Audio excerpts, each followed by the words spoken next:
turn of the 20th century, a young reporter, Napoleon Hill, was given an assignment to interview steel magnate Andrew Carnegie, a man who, despite being an immigrant born into poverty, had become one of the wealthiest people in history.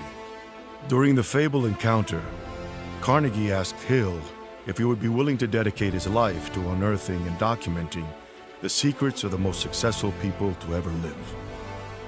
Then to share this formula with the world, to give everyone the opportunity to fulfill their dreams and achieve anything they so desire. The young reporter accepted Carnegie's challenge and began a 25-year journey that would lead him to interview many extraordinary people. In 1937, the results of this quest were immortalized in Think and Grow Rich. In it, Hill showed that those who succeed do so irrespective of their circumstance, that potential is not predicated on age, race, education, gender, finances, or any other perceived disadvantage. It ignited a flame of ambition and helped end the Great Depression. 200 million copies and 80 years later, this book continues to inspire ordinary people to extraordinary achievement. It is the playbook through which countless entrepreneurs, innovators, and cultural icons unlock their potential, creating an alternate reality of abundance, purpose, and prosperity.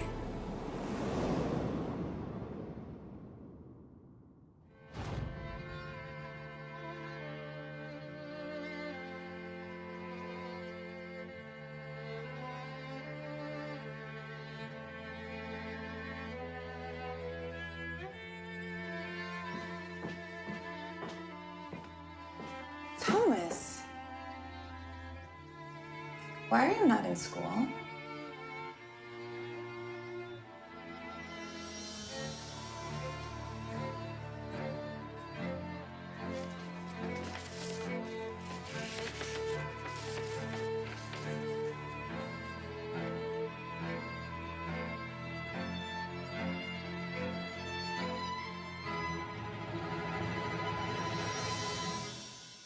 Your son is a genius.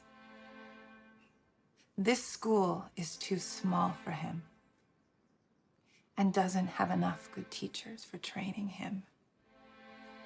Please teach him yourself.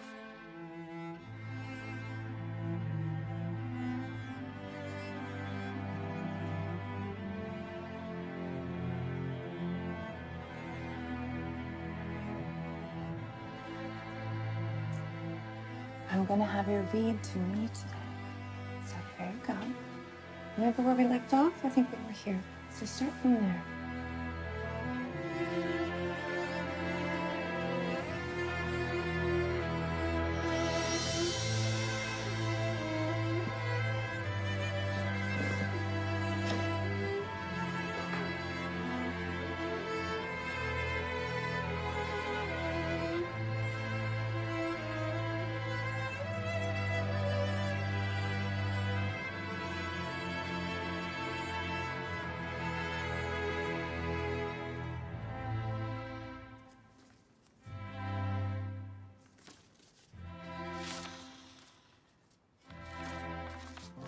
Miss Edison, your son is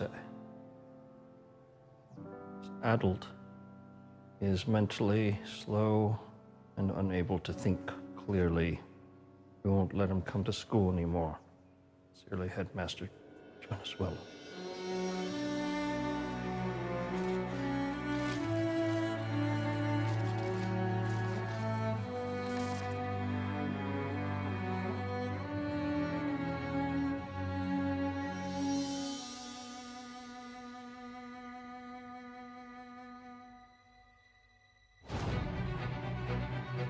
Every life has more than one potential reality. Every life. Could it really be true that the only difference between an ordinary life and a life of extraordinary fulfillment is the way we think?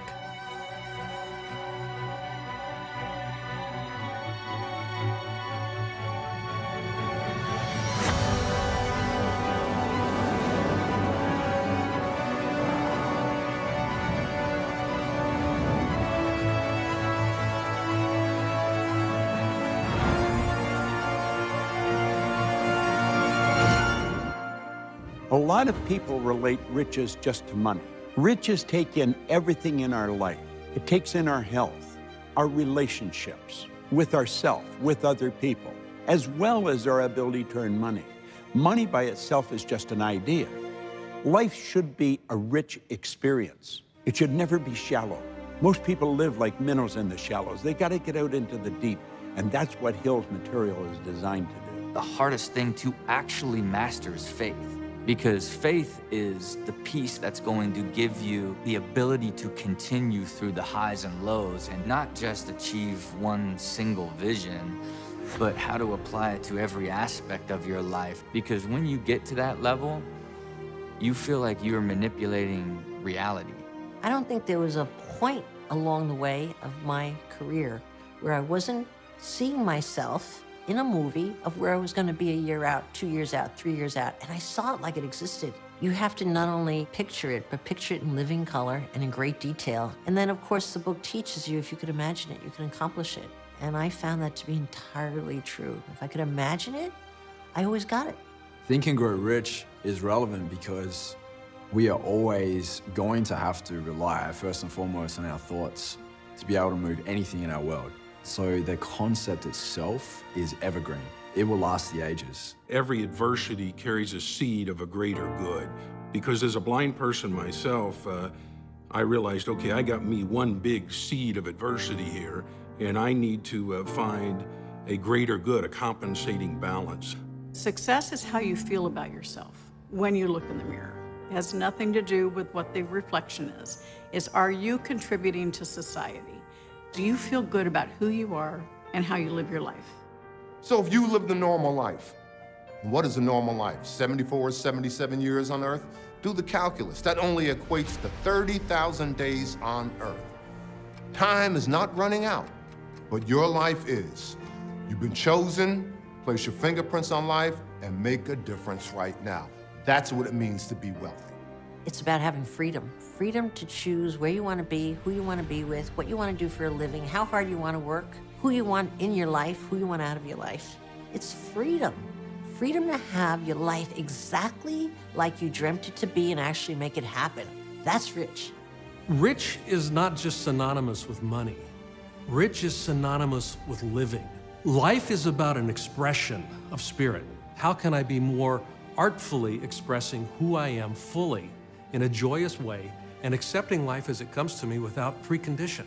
The difference is night and day. Once you become successful, once you live a rich life, financially and every other way, you'll wonder, why didn't I do this sooner? This is not a closed club. You can have all you want anytime you want. And it's just a matter of changing your life by simply changing your mind. So the question is never can we, the question is will we? Your future hangs in the balance.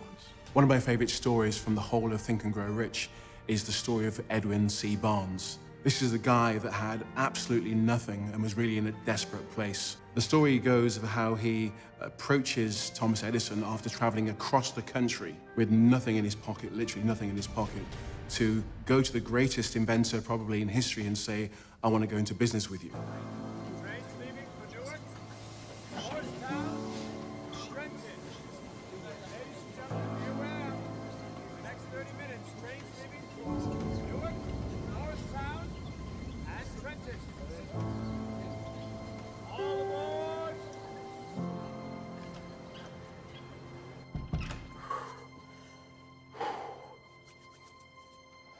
Mr. Edison. Mr. Edison.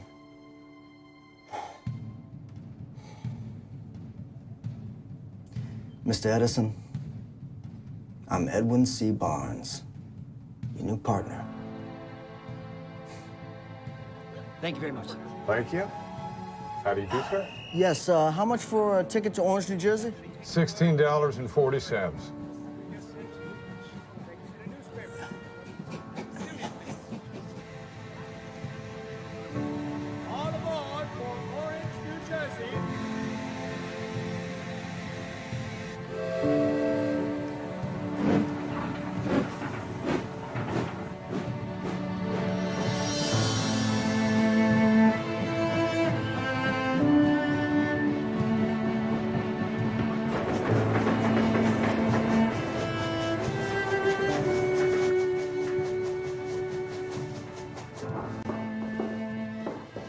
May I help you? Yes, I'm here to meet with Mr. Edison. Do you have an appointment? No, but tell him that Mr. Edwin C. Barnes is here to meet with him and that I said he'll be very glad to have met me.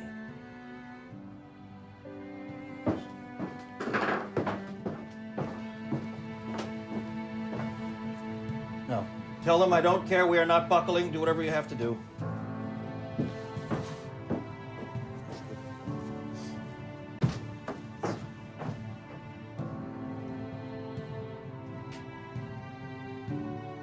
So, you're the man I will be glad to have met, are you? Yes, Mr. Edwin C. Barnes. And what have you invented, Mr. Barnes? Nothing, Mr. Edison. You're not an inventor? No, sir, I'm a businessman. And your aim is? To be your partner in business, sir. You're not looking for a job? Sir, I will take whatever job you have to offer, but my ultimate goal is to be in partnership with Mr. Thomas A. Edison. You seem pretty sure of yourself for a man who hasn't invented anything. I have something far more powerful. And what might that be? I am not interested in anything other than this one goal, and I will do whatever it takes to get it. You know, I turn away 100 men every week. I am not at all surprised. And most of them have invented some darn contraption or other. Electric chicken plucker, a automatic pen refiller. That one cost me a shirt. And you stand here with nothing.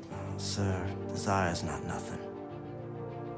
I guess not. I have vision. I believe it will come true one day, and I will stick by that, however long and hard the path. I've learned over the years that when a man desires a thing so deeply that he's willing to sacrifice his entire future on a single turn of the wheel just to get it, you should never bet against that man. So where should I start working my way up?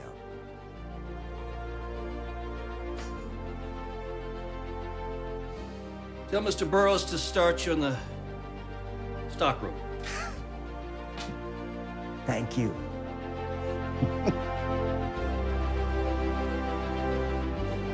No. Demand. No. Go market. No. It is not how much it costs, gentlemen. It's how much time and manpower is saved by this dictating machine.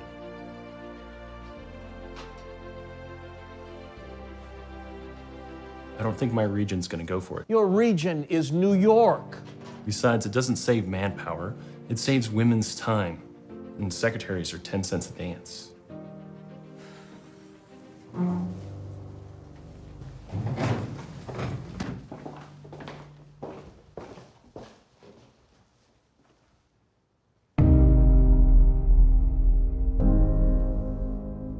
I believe I can sell you a dictating machine, Mr. Edison. In New York? Every city in America. One day, every office, and every town's gonna have one of these. Time is money. You save one, you make the other. Even women's time? No such thing. Time's time. What's this?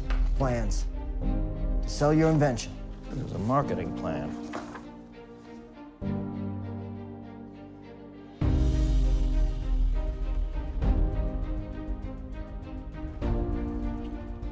Barnes, I'm giving you the job of head of sales of the Edison dictating machine. For the whole region? For the country. I'll have him draw up a contract. You won't regret it. And you won't be riding any more freight trains. As he had envisioned, Edwin C. Barnes became the business partner of Thomas Edison under the slogan, "Built by Edison, installed by Barnes." Their partnership lasted more than 30 years and made Edwin C. Barnes a very rich man. But more importantly, he proved the power of desire. My eternal search is, how do I live a half-full life where every day I get up with energy? And the only way to ultimately do that is to calibrate all aspects of your life and create a life plan from love to business to security. You have to build that if you want to achieve that. And what I would consider true wealth is getting up every day and looking at the world half full. A few years ago, I was in my office. It was around 9:30 in the evening. And I was shuffling bits of paper and wondering, who am I going to go and see for a bit of business to earn some fees to pay those bills? And the office security guard came in the building to lock up. And he just said to me, time to lock up. And I said, just give me 10 more minutes, 10 more minutes.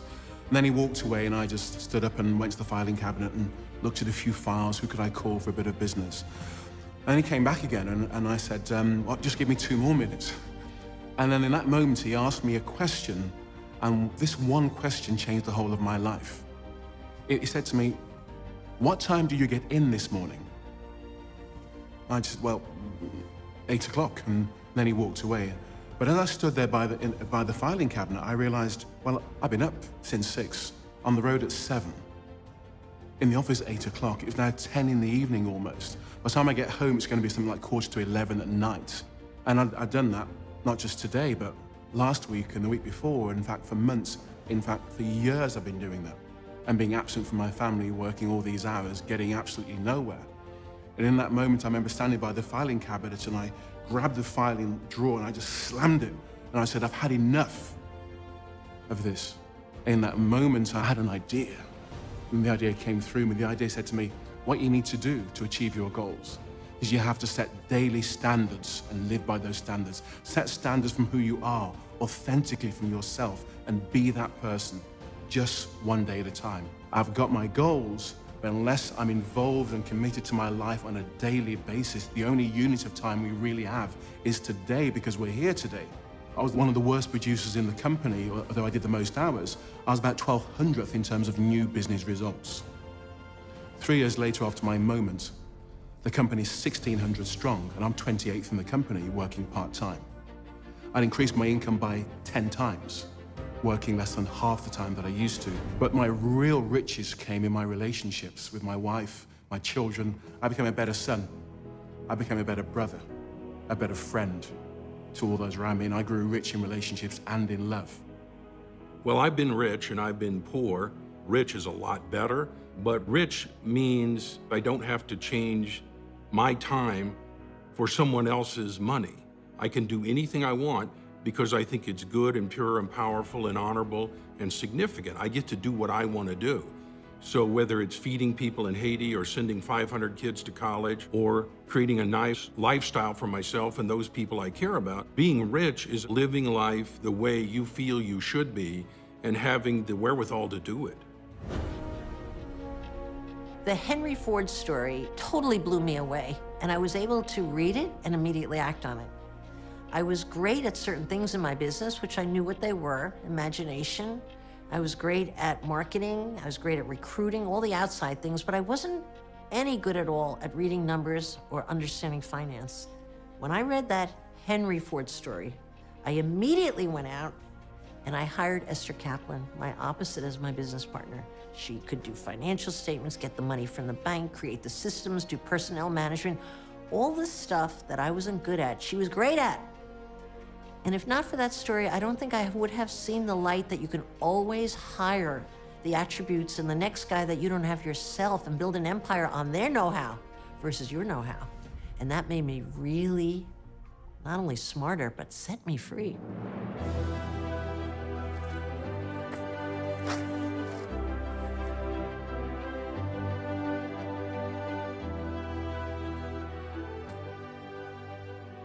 Not merely an ignorant idealist, but an anarchistic enemy of the nation, incapable of thought, cannot see the ignominy.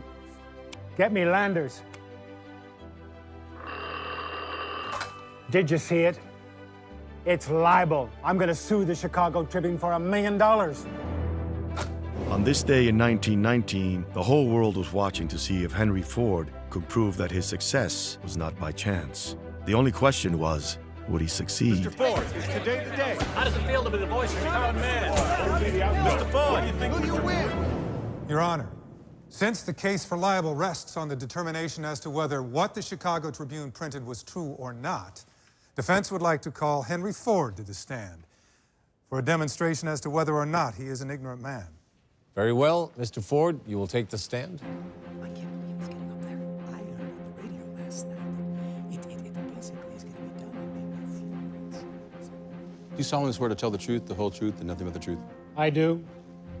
Mr. Ford, I'm going to ask you a few simple questions to determine whether or not you're an ignorant man. How much schooling do you have? I went to grammar school to the age of 16. when I quit to become a mechanic in a machine shop. That turned out to be a considerably more useful education for the work I would become famous for. Can you tell me how many soldiers the British sent to America to put down the rebellion of 1776? I don't know the exact amount, but I heard it was considerably larger than ever went back. Who was Secretary of State under James Madison? I myself was not alive in 1811. And even if I was, I don't see how that particular tidbit would help me run my business. How many people in this courtroom know the answer Your Honor, to that I question? object. The witness is not permitted to question the public. Nobody? Doesn't surprise me. And how many of you good people got a college education? Your Honor. I suggest you try to get your money back on that, since the Chicago Tribune could write that you're ignorant on the front page of their newspaper and try to get away with proving it. Mr. Ford, would you please confine yourself to answering the question? Well, can you repeat the question? Who was Secretary of State under James Madison? Well, I can answer that at once. The answer is, I do not know. Off the record, Judge, you know the answer to that one. Off the record, no. And you got at least 2 college degrees. I have 3 university degrees. Well, it seems like a pretty silly way to measure intelligence. I can maybe save us all a little time here, gentlemen. As you know, I am one of the most successful manufacturers in this country. Folks drive my cars in every city in America, and they outnumber all the other types of cars by a big margin. I raised the wages of my workers to $5 per day. Ever heard of anybody else doing that?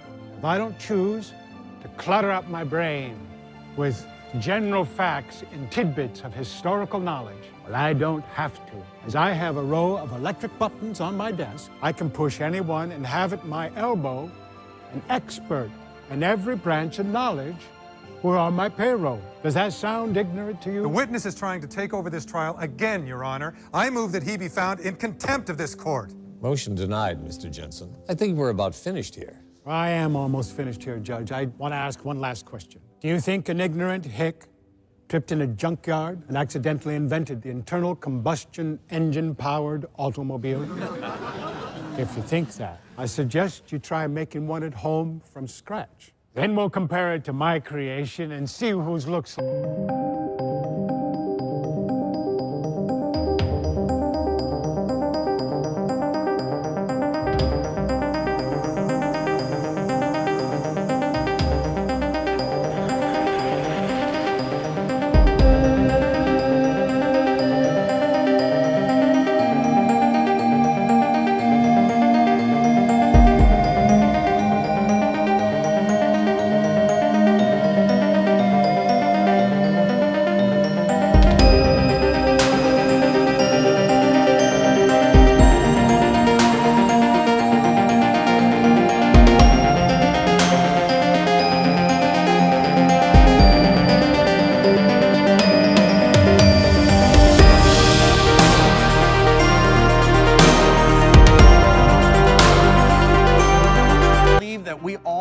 Strengths and we all have weaknesses, but you really need to foster your strengths, whatever your weaknesses are, that you surround yourself with those types of people. Henry Ford created a mastermind alliance, and that's what you have to do. Everything we see in the world that was created by man was first created in his mind.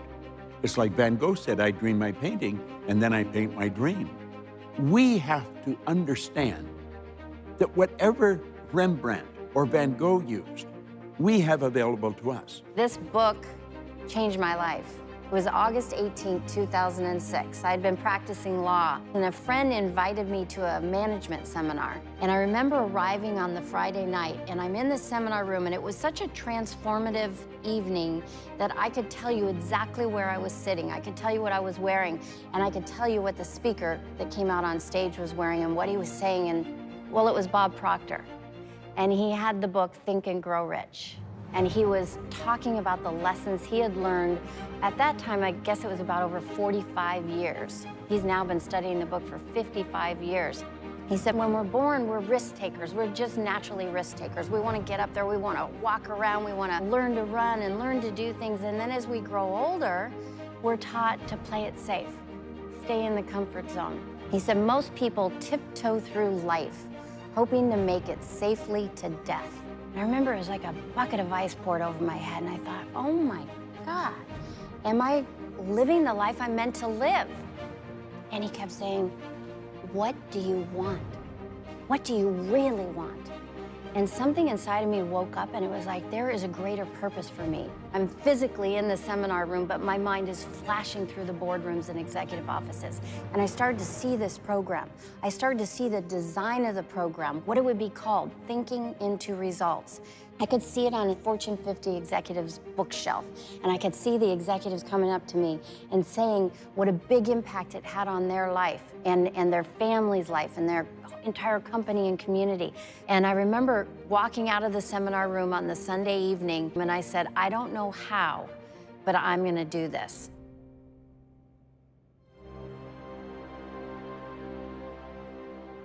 Babe Ruth, everybody knows he had the record for the most home runs, but he also did well in the strikeouts.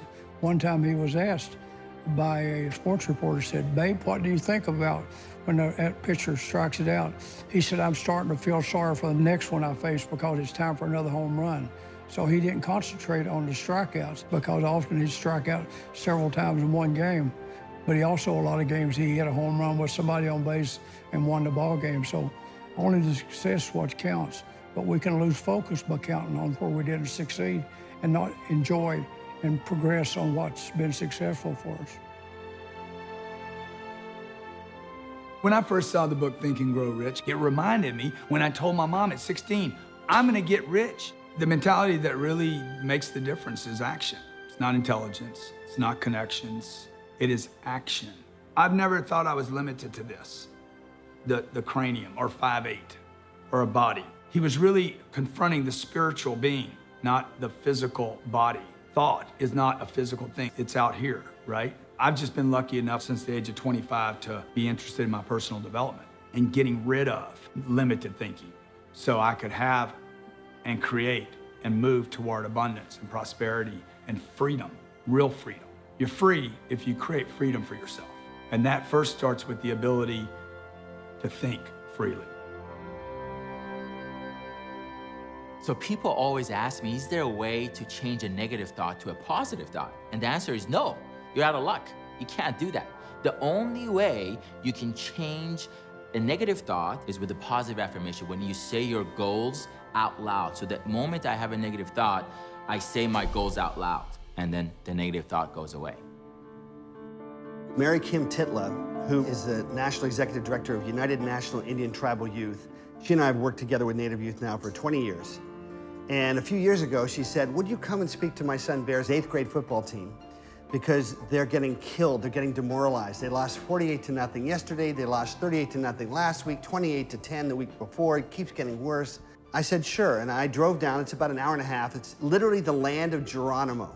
That's where he's from. And I simply said to them, you know, you're in 8th grade, but I'm gonna tell you something that will help you the rest of your lives that is just as important and just as true for you as it is for NFL players, which is the only thing you have to do right now is to use all of your focus and bring all of your passion. It may sound simple. That's all you have to do for the next 2 hours, because there's so many players that have more speed, more talent, more physical ability that never make it in the NFL because they never learned that. For the next 2 hours, I challenge you to do that.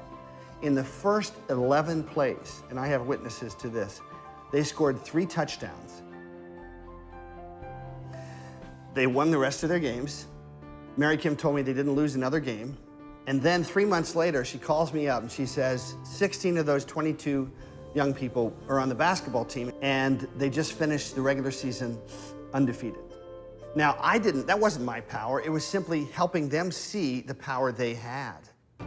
Well, my story starts as a young man. At age 17, my biggest ambition was to be an All-American football player and then go into the NFL and hopefully play for the beloved Dallas Cowboys. And the coaches and the scouts and the people that monitor those sorts of things kind of assured me I had the size and speed to do that. And I thought my future was set. Then one day, during a routine physical to go play another season of football, I was diagnosed with the condition that would cause me to lose my sight. 10 years later, I was totally blind, and I woke up that morning, I instantly knew I'd lost the remainder of my sight. And I knew I would live the rest of my life as a blind person, and the thoughts and the doubts and the fears that came over me would be impossible to describe. I was 29 years old, I had never met a blind person. I didn't have a clue what I was going to do with the rest of my life. So the only plan I could come up with involved moving into this little 9 by 12-foot room in the back of my house. And in my little room, I had my radio and my telephone and my tape recorder. And I really fully intended to never leave that room again. The thought of traveling millions of miles and talking to millions of people, or writing 30 books and having 6 of them made into movies, or doing speeches, or running a television network with over 1,000 stations, or doing this movie project would have seemed as foreign to me as going to the moon. So I sat in my little 9 by 12-foot self-imposed prison, and I never thought I would leave that room again. And I sat there broke and despondent and depressed and suicidal. I thought of that. I remember they brought me a white cane, and they said, "Jim, this will never be away from your side. You'll never have a job. People won't like you. Women won't want to hang around with you. Men won't put up with you. You're never going to make money. You'll need to get on relief or welfare. And this cane will never be more than a few feet away from you until you die." And I sat that cane on one side of my chair. And on the other side of my chair were tapes that people had given me of Think and Grow Rich and other great books. And I realized there's not much I can do sitting in this little room, broke and scared. I can't even get out of this little room, but I can think. And the whole world changed because I changed my life when I changed my mind, sitting in that little room. Because on one side was the white cane, and on the other side was a voice telling me pure, powerful, positive possibility. And I realized somebody's lying to me. And I figured I'd rather die believing in possibility than live believing that we're all here to be poor.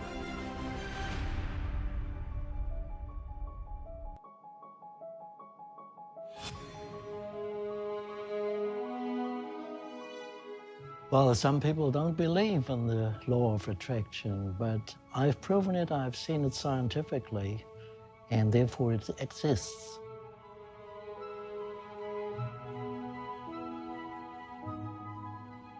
Some people ask me, as a scientist, can thoughts really change the world? Can they really create things? Yes, of course, thoughts can really impact reality. As we have shown in our water research, you can even change your physical body. We have believed for a long time that water is able to store information. Then we came across a method which is a simple dark field microscope. And with this dark field microscope, we take photographs from drops of water. The drops are placed on a glass plate. Then the water evaporates.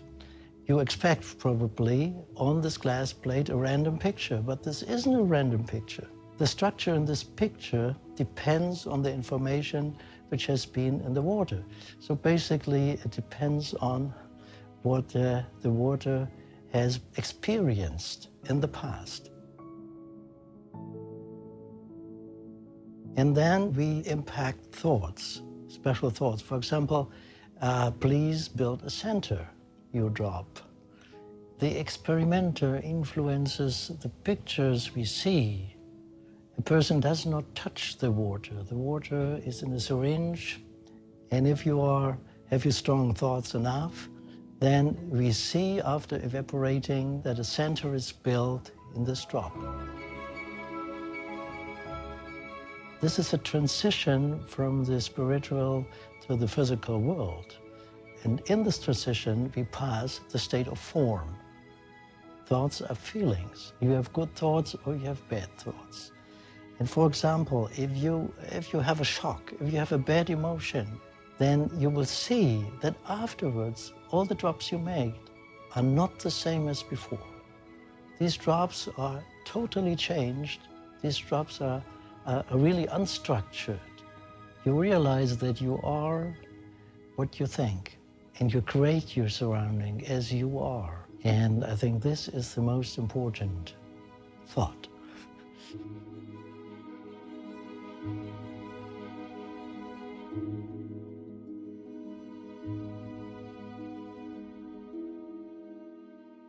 The power of thought can be so strong and have such an impact that you don't even realize what your thoughts might do to you or to others.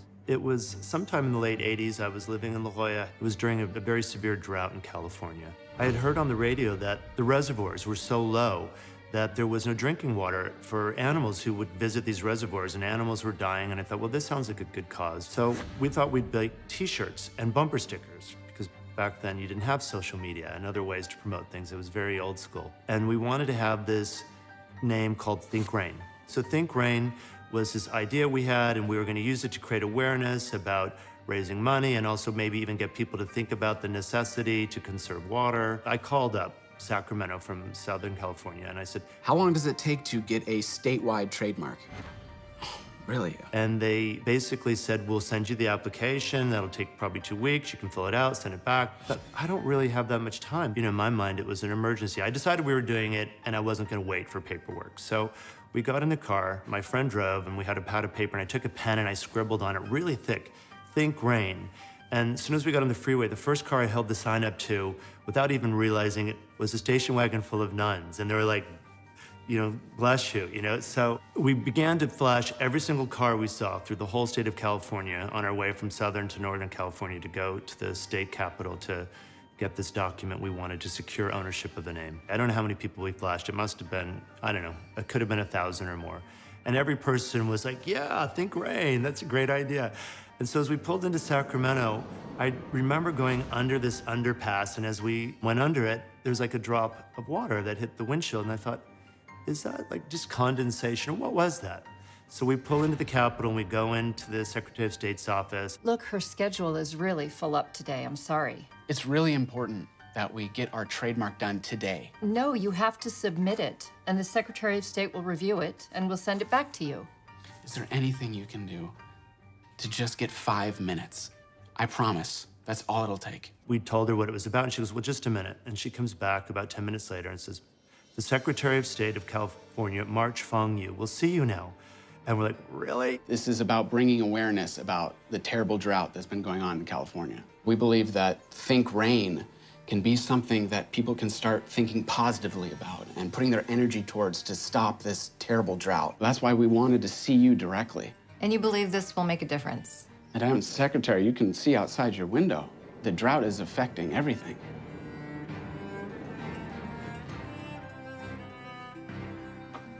Emma, can you bring the stamp in, please?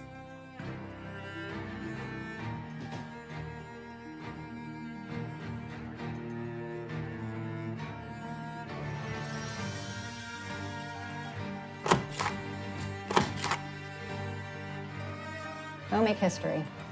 Wow, thank you so much. Thanks. My pleasure. And we left, and we got in the car, and we started driving home. And as we drove home, it began to rain. And it rained, and it rained. And that drought was over. We never made a single bumper sticker. We never made a single t-shirt because there was no reason to.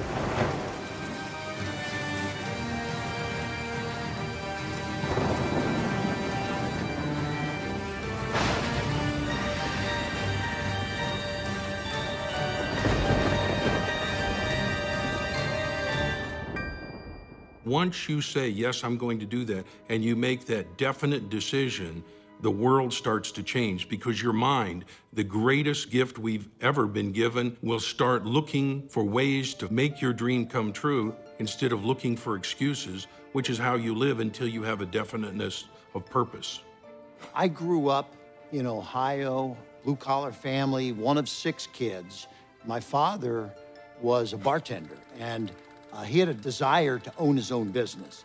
I started working for my father when I was 11 years old because I was number 4 of 6, and I had to pay for my own schooling, my own clothes, my own shoes.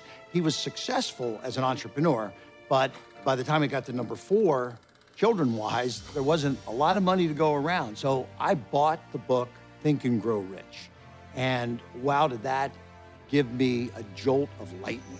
It was unbelievable. Here I was, very motivated, but I didn't know what to do, and I didn't know how to do it. And so now, after reading Think and Grow Rich, I decided I want to own my own business. And so I started a driveway sealing business. I was 15 years old. I was knocking on doors, driving my bicycle up to the house. I was a little embarrassed that I had to ride my bicycle to do the pitch for the driveway sealing. Just because I wanted to do it didn't mean I was going to be successful. I've read Think and Grow Rich dozens and dozens of times, and I remember reading it again because I wanted to see, how do I get even more motivated? It was a game changer for me. It opened my eyes, motivated me to really have my own way, to do my own things. This was the beginning of my entrepreneurial days. I'm controlling my own destiny, being my own boss, living the principles of Napoleon Hill's Think and Grow Rich.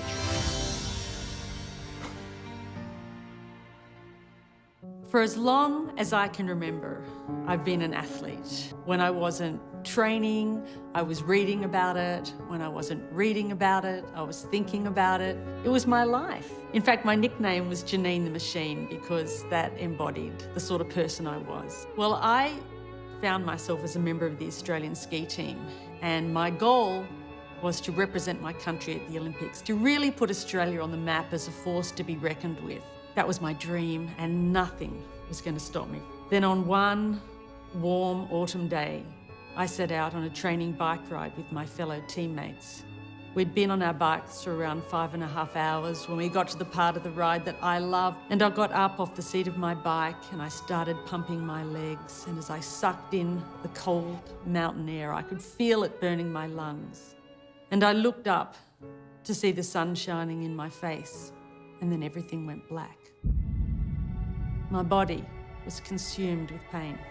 I'd been hit by a speeding truck. I'd broken my neck and my back in 6 places. 5 ribs on my left side, my right collarbone, my right arm. My head was cut open across the front, lifted back, exposing the skull underneath. I had internal injuries and I had massive blood loss.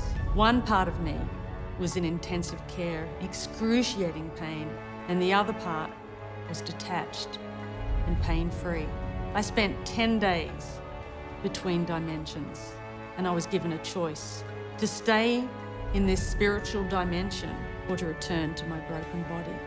After 10 days, I opened my eyes to find myself back in my body, and the journey had begun. I spent 6 months flat on my back in the spinal ward, and when I left, I had no feeling from the waist down, and they told me that if I did walk again, it would be with calipers and a walking frame. I can remember my doctor saying to me, "What are you going to do when you get home?" And I said, "I'm going to the Olympics." And she looked at me and said, in a matter-of-fact way, "Janine, you're never going to be able to do the things you did before." And that was my rock bottom.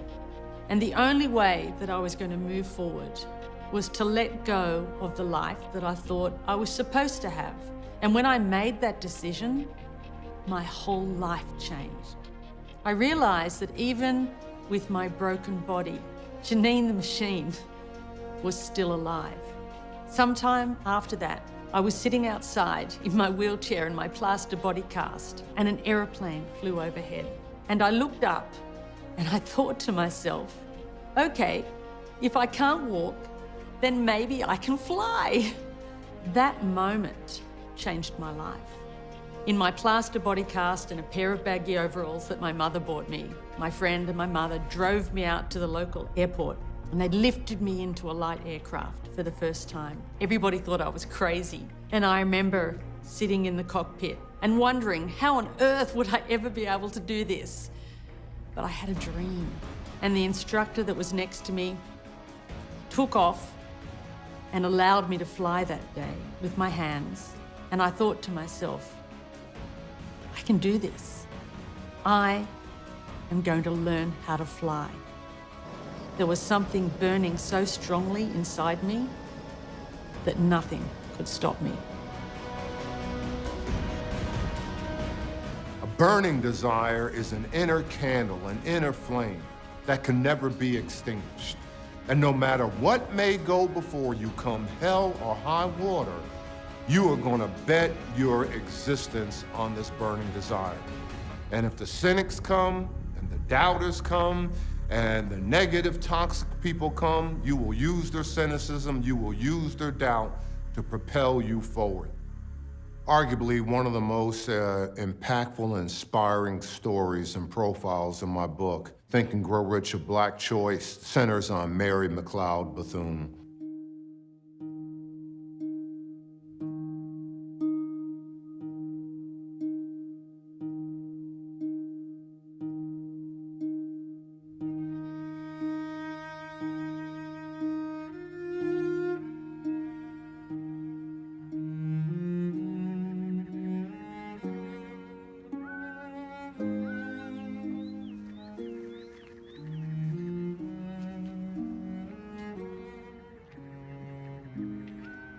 Hello.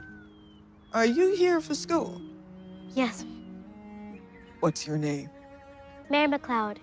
Can I help you carry them books? Those books. Those books. Yes. Thank you, Mary. Why are you so early? It's 5 miles, and I didn't know how long it would take to walk over here. You walked 5 miles by yourself. How old are you, Mary? 11. I run most of the way. Why did you come by yourself? Don't you have brothers and sisters? I have 2 younger brothers, but they too small to come. And 14 big brothers and sisters, but they too busy with work and such. But when you teaches me how to read, I can teach all of them how to read too. True. Miss Mary McLeod, you ran 5 miles before breakfast, and you are the 15th of 17 children. Yes, and this is your desk.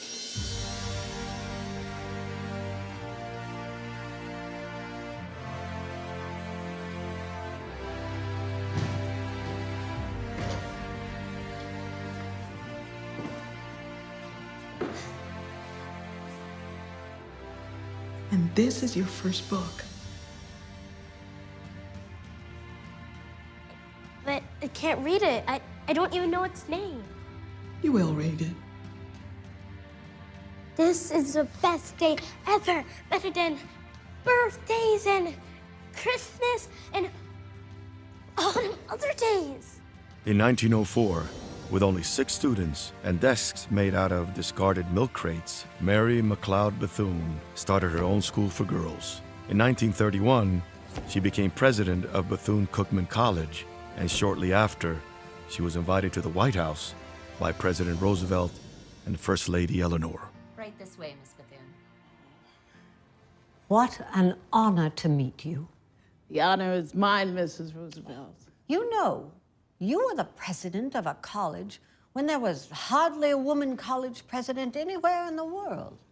Well, when you start a little school and grow it up to be a college, no one could tell you no to being president. Your college is thriving now while others are failing, and I know why. It is our pledge to make a lasting contribution to all that is finest and best in America, to cherish and enrich her heritage of freedom by working to integrate all her people, regardless of race, creed, or national origin. I can't believe I'm sitting in the White House and the First Lady is quoting me to me. How is this fire born in you? Have you always had it? Well, when I was a little girl, I went with Mama to deliver laundry to a white lady's house, and I picked a book up and the child snatched it away. "You can't read," she said. And I decided that that was the only difference between white and black folks, was that white folks could read. My whole life was based on that. God bless that little brat, wherever she may be. She helped create a great woman who's brought the light into thousands of lives. I'm going to the National Convention of Women in Florida. I've asked to be seated next to you on the platform. Now, Mrs. Roosevelt, you know it's against the law in the state of Florida for white and black folks to sit next to each other. I know. I'd like to see the officer with the gumption to try and arrest the 2 of us. Yeah, that would be a whole heap of gumption at that. Yes. A whole heap. President Roosevelt is ready to meet Mrs. Bethune now.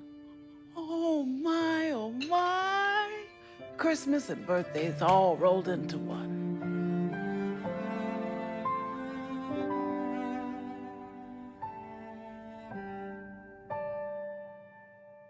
She started where she was, and she wasn't going to be deterred. Now, when you look at Bethune-Cookman College, they have close to 20,000 notable alumni across the country, and it all started because here is a woman who refused to let go of her dreams. The toughest thing to understand is, what do you want to master? And the earlier you can decide that, the better off you will ever be, because that means you're only going to get better and better and better with time. So I look back on my journey, and I received a lot of great advice.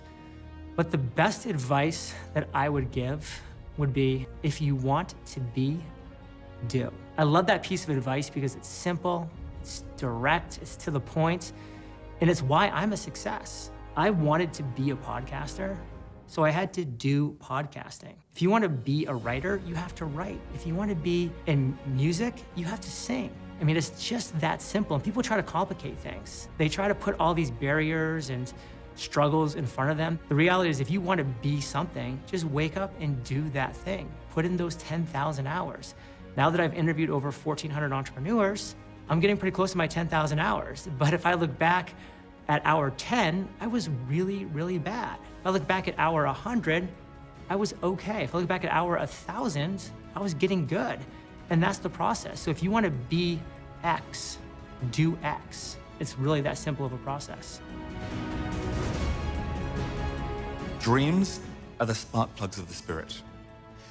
Imagination enables you to really think, imagine, decide on what you'd like to do with your life. You know, Napoleon Hill said that everything begins as a piece of energy. Everything around you right now, in your life, you've created. So change what's up here, and you'll change what's out there in the world. Most people look at what success can give them, and that's what they obsess over, rather than obsessing over what it would actually take to get the success. And I think that's probably the clearest line between those that actually achieve it and those that don't. Probably the biggest obstacle that any individual has to overcome is mindset. You know, the words, the pictures, and images going through our mind at any given time. There are two people that we find over the course of our life. Number one, the individual who sees exactly what he or she wants. And number two, the individual who only sees the obstacle that blocks him or her from getting what they want. When you're pursuing someone in an attempt to win their affection, to become their significant other, you try to think of all these ways, all these creative things that you can do, really just utilizing any way possible to get their attention, to get them to become yours. You can do that with all areas of your life. You can do that with anything that you have a desire for, taking all your resources and putting it into that to make it yours. Being rich is being fulfilled in all areas of your life. It's doing what you love, it's growing, it's affection. When I focused on what I loved, helping others, and doing the things that I was great at, the rest came. With money, growth, love, and love is what pushes you further. I found out that love has influenced me to do things that I never thought are possible. When you're in love, you have power beyond belief to achieve great things. And that could be love for a person, or love for a creative endeavor, or even having passion for a business that you yourself create. I think every human being can live up to their fullest potential. They don't live because of fears. They don't believe that they can do this. And my advice is, if a kid like me living in slums can sit here and give this interview, and they have a lot more to start than I ever had in my life, why can't they do this? Just believe in yourself. You can be and do and have anything in your life if you decide to do that. The one piece of advice that I share with everyone to change their life, over 10 years of research of physics, metaphysics, quantum physics, of all types of tremendous experience, the easiest way to change your life is to say thank you or think thank you before you go to bed, and to say or think thank you when you wake up. Now, you need to do it 30 straight days so it becomes a part of your subconscious and your unconscious. But that attitude of gratitude will attract everything you desire. It'll change your entire perspective and your entire reality. Each and every one of us are where we are today because of the choices we've made before today. And if we want something different, if we want to truly be rich, we may need to make a few different choices from today going forward. You cannot change anything in your life unless you change the way you think about life. If you want to change what you're doing in 5 years, you have to change what you're doing now. And any change requires action, and any action requires thinking. So you have to assess yourself and decide what you're going to do and what direction you're going to go. And then you can take those thoughts and change them into action, and will eventually allow you to change your life.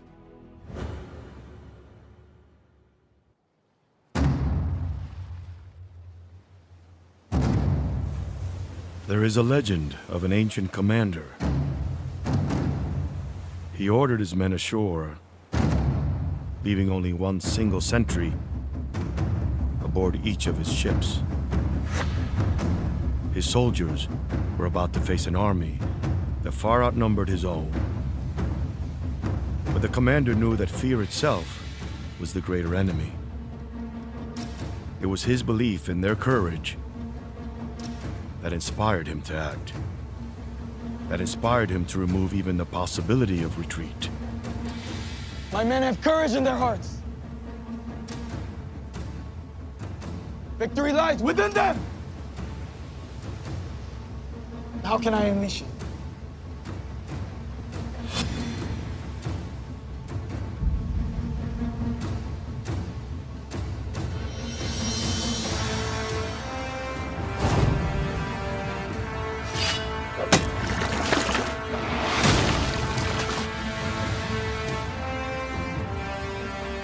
Burn the ships!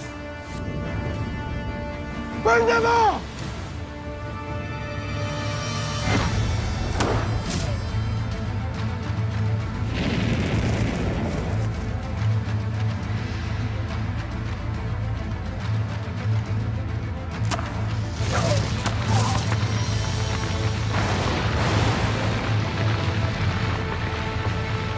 There is no retreat! We will not leave these shores alive! Unless we win! We either triumph or we perish!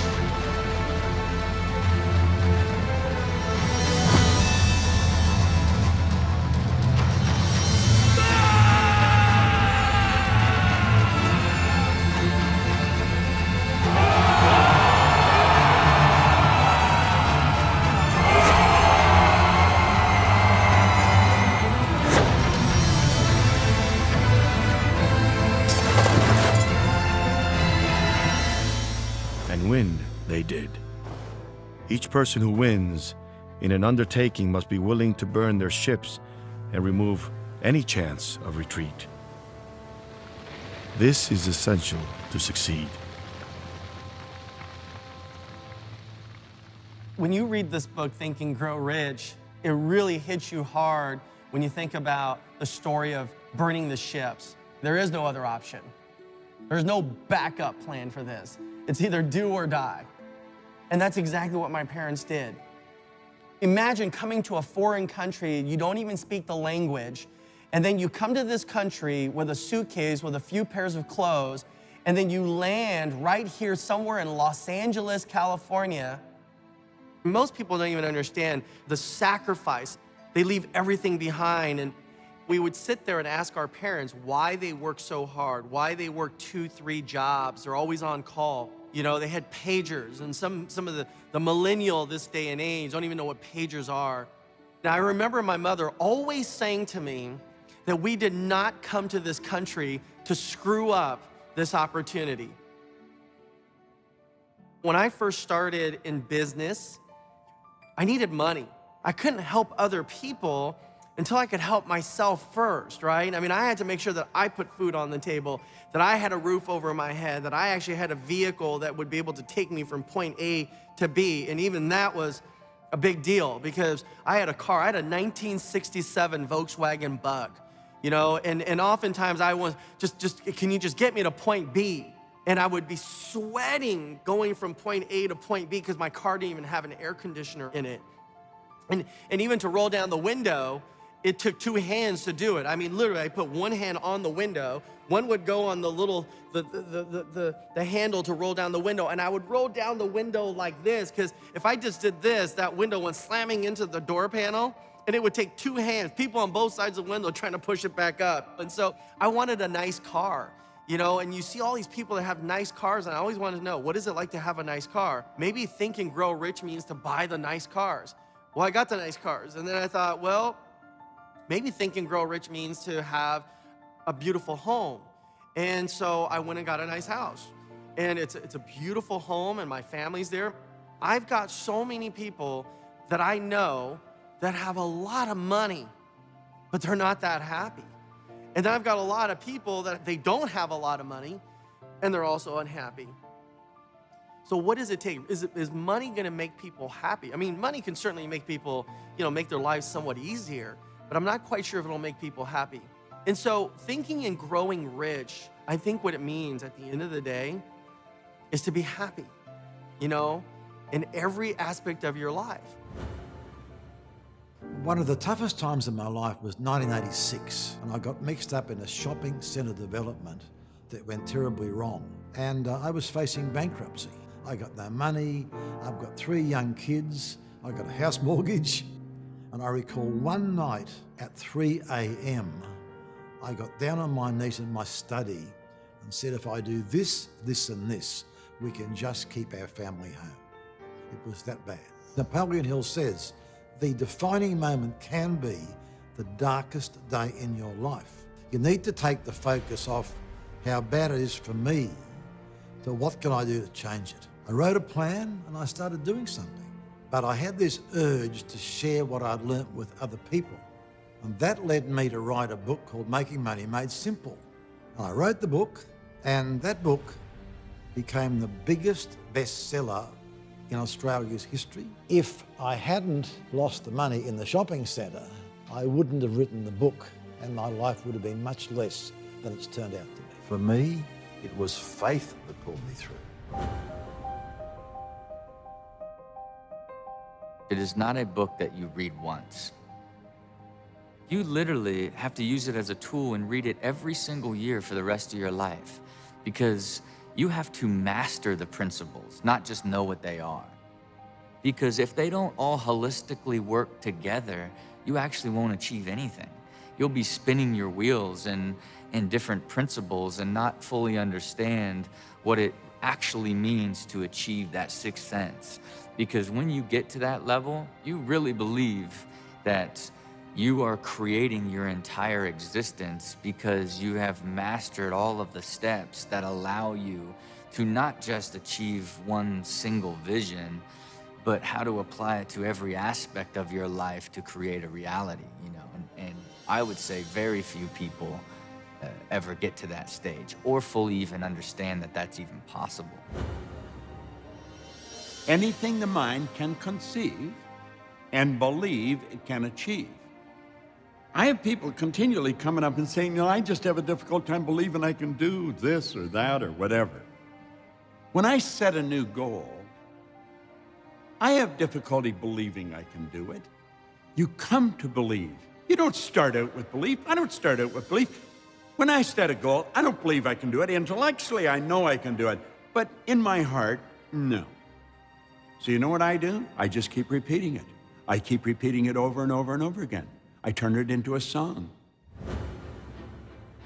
If I wasn't persistent in my goals of wanting to become an African-American quarterback, I probably would have quit somewhere along the way. African-Americans weren't really thought of as quarterbacks, as leaders, as faces of franchises, as everywhere along the way where people told me I couldn't, I just had to prove that I could. I got to a level in college where I was the Pac-8 Player of the Year. I was the most valuable player in the Rose Bowl, a game that I had always dreamed of playing in as a young kid. And then I felt like I was going to get my opportunity to maybe play in the National Football League, which was my dream. But I was constantly told throughout the process of the draft that I was going to be changed and my position was going to be either a wide receiver or a defensive back. So that's where I had to make a huge decision in my life. Am I going to take this NFL opportunity at a position that I didn't love, that I'd never played before?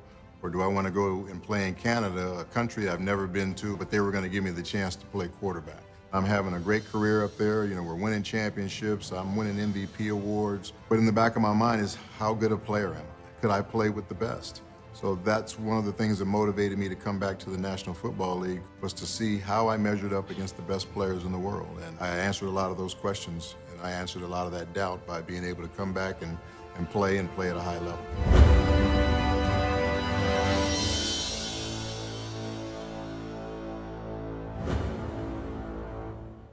There is one quality which one must possess to win, and that is definiteness of purpose, the knowledge of what one wants, and a burning desire to possess it. This world we live in requires practical dreamers who will put their dreams into action. The real leaders of the world have always been people who harness the unseen forces of unborn opportunity and have converted those impulses of thought into skyscrapers, cities, factories, airplanes, automobiles, and every form of convenience that makes life interesting. It was desire that put those dreams into action. When the opportunity came and the Napoleon Hill Foundation was looking for somebody to write the Latino version, and I heard about it, I thought, that's me, I've got to do it. One of my favorite stories is a story of Jesse Treviño. He became one of the most famous and respected Latino artists in the country. His works hang at the Smithsonian Museum in Washington, D.C. But as a younger man, few can imagine the fear he faced and the courage he summoned. The year was 1967. The Vietnam War was raging, the draft was on, and Jesse received a telegram. Report in 3 days to your local draft office in San Antonio. And he decided to serve. He said, yeah, I want to go and do my part for my country. And all of a sudden, he was right in the middle of battle. Dear Mama, I'm a foot soldier patrolling the Mekong Valley in Vietnam. In just 3 months, half of my unit has been either killed or wounded. Every day I imagine being home, near to you.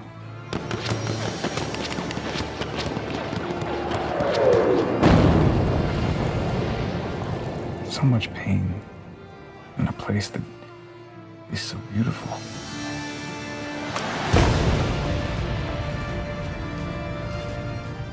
His right arm was on fire and all but severed at the elbow. The main artery in his leg was cut. He couldn't move. He was bleeding to death. Private First Class Jesse Treviño survived, thanks to the quick action of his buddies, who dragged him to a helicopter and flew him to a MASH field hospital. They patched him up and saved his life. He almost lost his leg. He had shrapnel all over his body. But he did lose his right hand. Now he was an artist, and his painting hand was gone. 2 years passed. His wounds were healing, but his heart grew deep with despair. He agonized over the idea of what he could paint, or if he could. Then one day a thought, like a spark of light out of the darkness. If I learned to paint all over again, with my left hand, I'll paint the things that I love the most. My family and my neighborhood. He took classes with beginning artists. He painted murals of the horrors of war. He even got his master's degree. Then he made the biggest discovery of all. The talent and knowledge needed to paint was in his mind, in his heart, not in his hand. And it had been there all along. With his left hand, he became one of the most successful artists in the United States and in the world. Today, as he talks about that experience, he feels that if that had not happened to him, he would not have been able to be the artist that he became, because it gave him a stronger determination. He said, I am going to do it no matter what.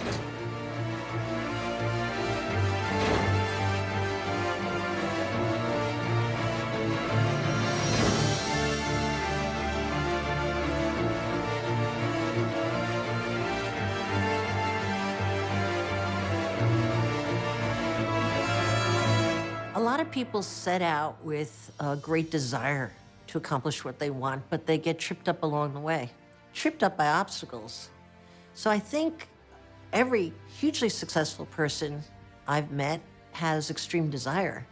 But you know what they have that is so grossly underestimated more than anything else is an inability to feel sorry for themselves when they get hit. They certainly feel the pain like everybody else, but they're very good at getting back up fast without feeling sorry for themselves. And I have found that to be my #1 trait. But it's the inability to feel sorry for yourself that explains an enormous amount of success in life, personal, business, whatever your goal is. I was only 11 when my father died, and I was the eldest of 5 children, so I had to overcome it. He never treated me like a regular girl. He never stopped me from doing anything. I remember that some of my friends would say, "Don't do that, only boys can do that." My father never stopped me from doing anything. The legacy I wanted to leave behind is the continuation of what my father gave me, the belief that there are no boundaries to what you want to achieve in life. You see, a seed was planted in my mind before my father passed away. His encouragement and belief in me is like the water, and the harvest is the legacy I'm leaving behind. You set your mind into something, you focus on it, you make it happen. If you want to inspire the world, follow your dreams. If you don't want to inspire people, don't follow your dreams. It's so valuable and important to chase those dreams. Whether you actually achieve them or not is irrelevant. It's the pursuit of you going after what you were born to do is what inspires other people. And it inspires yourself more than anything else in that pursuit. The Marconi story, to me, was inspiring because oftentimes people thought I was crazy, too. Hearing Marconi's story was like, maybe I'm not the one that didn't belong. Maybe I actually might be exceptional.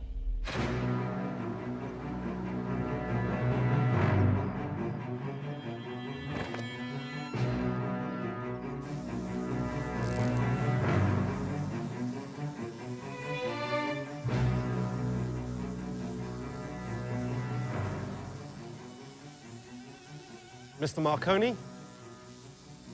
Sir? Yes, I'm busy at the moment. Mr. Marconi, we respectfully request that you come with us, sir.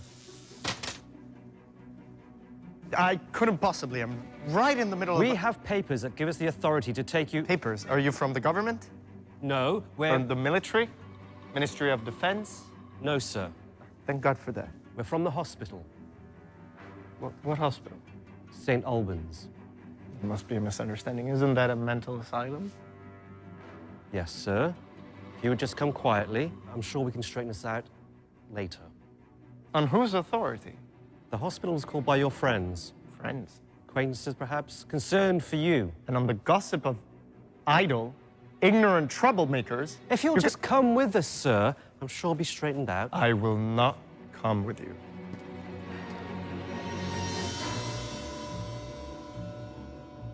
This is insane. As you say, sir. We have a straitjacket in the carriage, but we don't want to be forced to use it. It's for your own good, sir. I'm sure.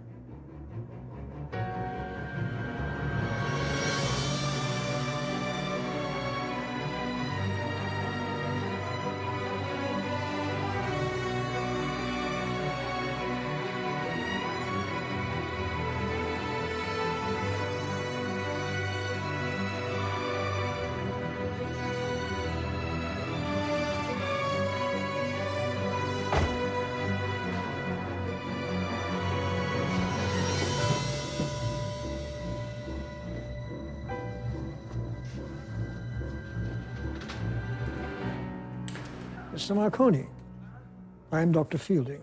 Finally, an intelligent person, hopefully. Do you know why you are here? I assumed I said too much at a dinner party after a glass or two of champagne, talked about things people don't understand. Your friends are concerned about you, and I must say, so am I. Friends? You claim to be able to send and receive human voices through the air. Yes. Well, you obviously don't realize it, but this is the textbook definition of schizophrenia. I don't hear disembodied voices in my head. Good. I send voices through the air from one device to another by way of invisible waves. And this is less delusional, how exactly? It's less delusional because it's true. That has not been my experience. Your experience is the thing, it's a thing of the past. And you? I'm a thing of the future. You interest me. I'm happy for you that you have a patient that interests you. For my own part, I have been forcibly removed from my home and my work. I've been stripped of my clothes, given an ice bath, dressed in prison pajamas, and my only crime was to be a little too smart for the smart set in London. Now, if allowed to return to my workshop, I can demonstrate these things, preferably in my own clothes.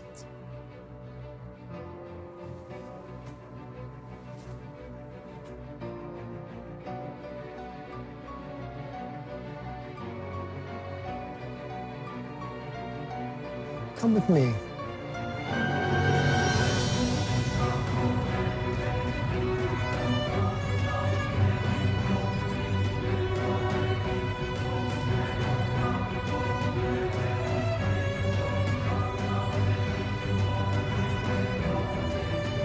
"13 years later, Guglielmo Marconi won the Nobel Prize in Physics in 1909 at the age of 34. He is now universally recognized as the inventor of the radio. Marconi understood the power of a new idea. There's no secret to success. If there is a secret to success, it's just that. There is no secret. When it comes to wealth, when it comes to prosperity, when it comes to abundance, it has nothing to do with race. It has nothing to do with gender, who your parents are, your level of education. But it has everything to do with the desire, and it has everything to do with faith, and it has everything to do with right mental attitude. My mentor was a guy named Dennis Waitley in the speaking profession. Dennis wrote the foreword to my very first book, and I was on a speaking tour with he and Dr. Robert Schuller, and they twisted my arm into writing my first book. And I always had that cane folded up in my suitcase when I traveled. I never used it, but that white cane, I kept it, and then Dennis Waitley, 40 years later, on his 80th birthday, came to an event I was doing in San Diego. I brought him up on stage and I gave it to him, and on his 80th birthday, he was going to climb Mount Kilimanjaro. And he said, "I'll accept your gift. With your permission, I'll leave this on top of Mount Kilimanjaro. If you'll promise when you're 80, you'll go get it back." And that's where my cane is. 3 feet from gold. And that story always reminded me that at all times I could just be 3 feet from gold. It could be the next meeting, the next turn, the next chance encounter. That really propelled me and pushed me through some of those dark moments. You're always potentially just 3 feet from gold. There was a man named Darby who was caught by gold fever in 1850.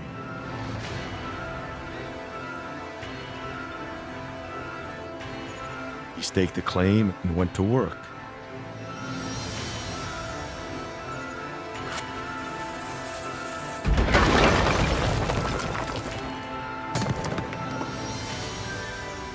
After weeks of labor, he was rewarded. There's a lot more where this one came from. Now we just need the right equipment to get it out the ground. Now everybody who puts in will get an equal share out. Everybody. The first ore was shipped to a smelter. The returns showed promise that they had one of the richest mines in Colorado. A few more cars of that ore would clear the debts. Then would come the big killing in profits. Down went the pickaxes, and up went the hopes of Darby and his investors. And then it ran clean out. Nothing but rock. Spent all we had in this equipment. Maybe somebody else could use it. I reckon I can find a buyer. I'll give you $100 for the lot.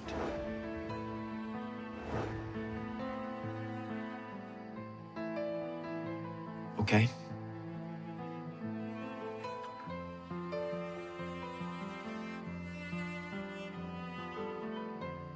Where was this? Did you mind out?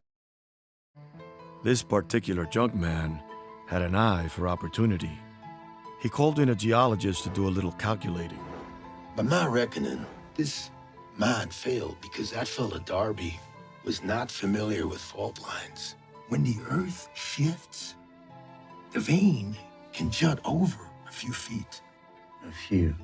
3, maybe 4, 5 feet at the most.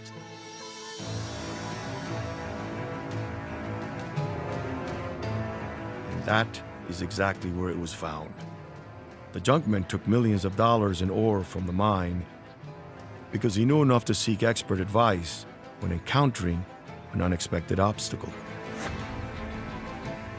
He struck gold just 3 feet from where Darby gave up.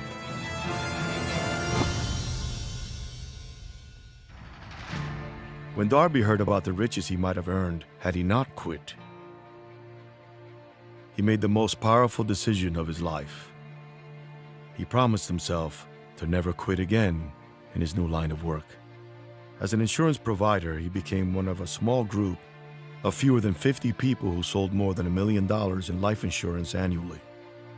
He recouped his losses and paid all his family and neighbors back the money they had invested.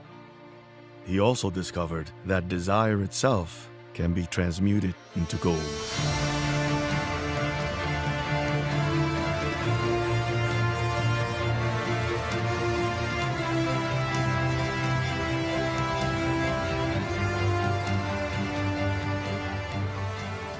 Surround yourself with people who are going to be there to bolster you while you build your self-confidence.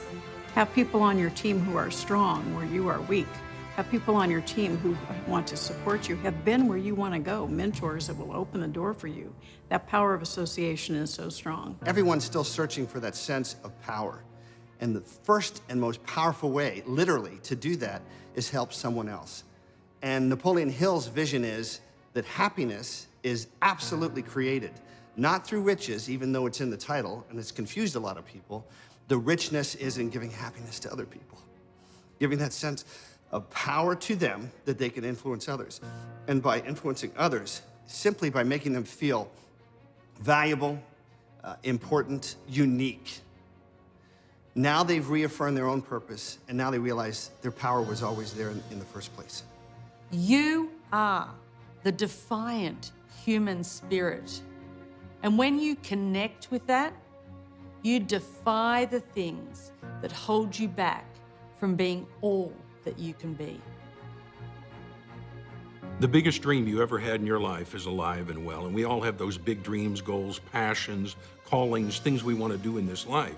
And sometimes we haven't thought about them in 5 or 10 or 15 or 20 years, and the only thing you have to do to activate it is sit right where you're sitting right now and say, yes, I'm going to do that.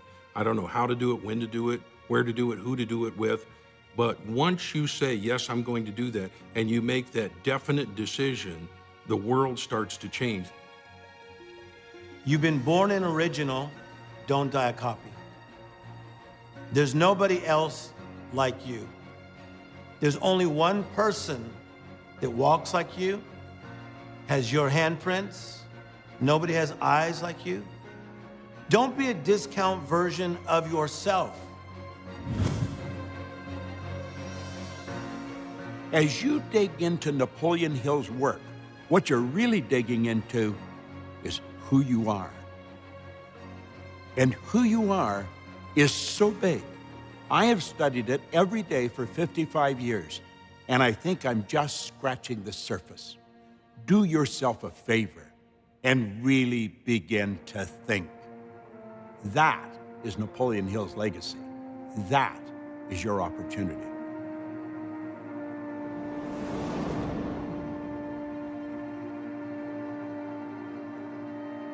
Cherish your visions and your dreams, as they are the children of your soul, the blueprints of your ultimate achievements.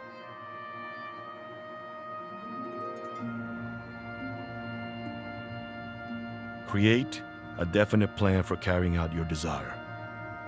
And begin at once, whether you're ready or not, to put this plan into action.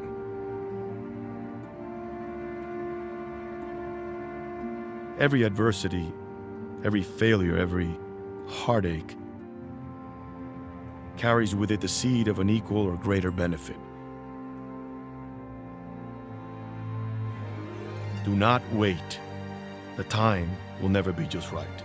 Start where you stand and work with whatever tools you may have, and better tools will be found as you go along.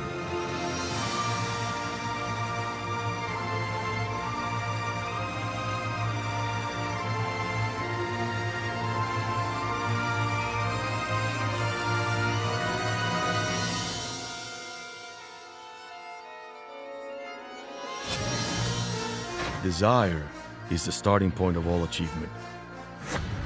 Not a hope, not a wish, but a keen, pulsating desire, which transcends everything.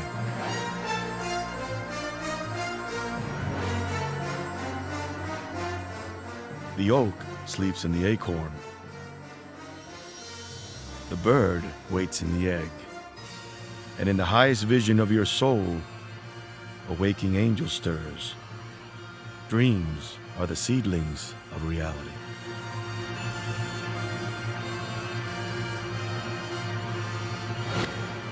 Through some strange and powerful principle of mental chemistry, which she has never divulged, nature wraps up in the impulse of strong desire that something which recognizes no such word as impossible and accepts no such reality as failure.